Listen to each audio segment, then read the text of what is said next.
practically, what this does is it creates different levels of quality. Just a second. Yeah. Practically, this creates different levels of quality as to what's considered a valid BEIS.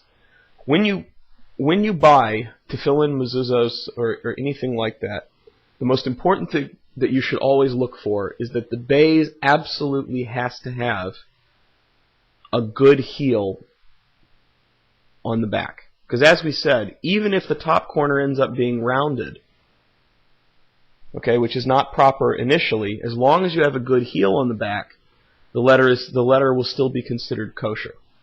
So the first thing to look for is a good heel. If you're buying mezuzos or tefillin and the BEIS does not have good heels on the back, pass it up and go for something else, because that can be a really big problem as far as the kashrus of it goes. All right? Now, you will find in certain Sephardi styles of writing used by Sephardic Jews that they always make a rounded top to their BEIS. And that's because many of the Sephardic poskim, the Sephardic decisors of Jewish law, hold that the fundamental form of the BEIS is with a rounded top and a pointed heel on the back. If you're an Ashkenazi, you don't want to buy a mezuzah that has a BEIS like this, because the Ashkenazi poskim, most of them would hold that a BEIS like this is only good b'diavad with the heel. Without the heel, it's a shilas tinuk. Sephardim, though, can buy tefillin mezuzahs that look like this, but it's not preferable. You really want to look for a BEIS that has a good sharp heel and a good sharp corner at the top. The next level of quality is to actually have a BEIS that has the makel on top.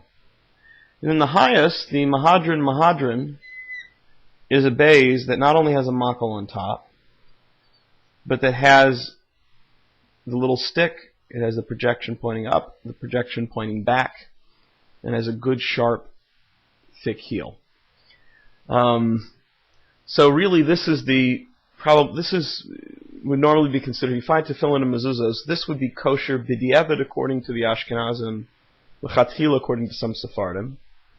This is kosher l'chatchila.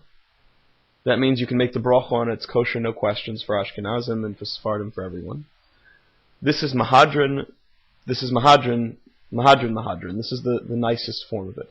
So you can really tell a lot by looking at the form of the BEIS.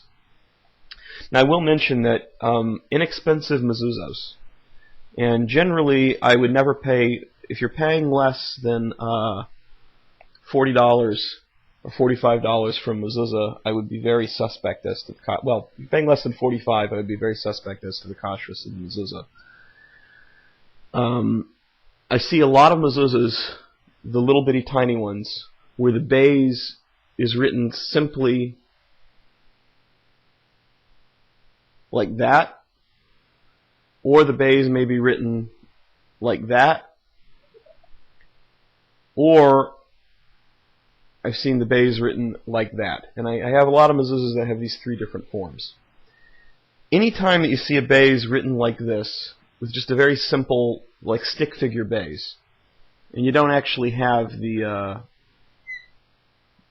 at a bare minimum, something that looks like this, you know.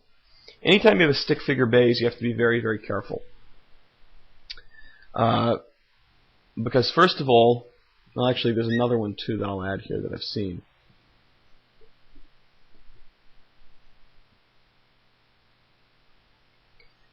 With the stick figure BEISes in inexpensive mezuzahs and small mezuzahs, these create a lot of problems. But generally, if you have a BEIS that this is the worst form, because this is actually a cursive BEIS as what's used with regular script handwriting. This is absolutely not valid, because as you see, it has a rounded back.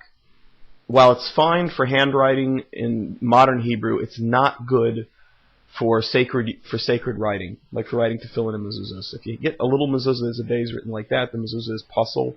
You can't make a bracha. You can't put it on your doors. So we're gonna outlaw that one. No good.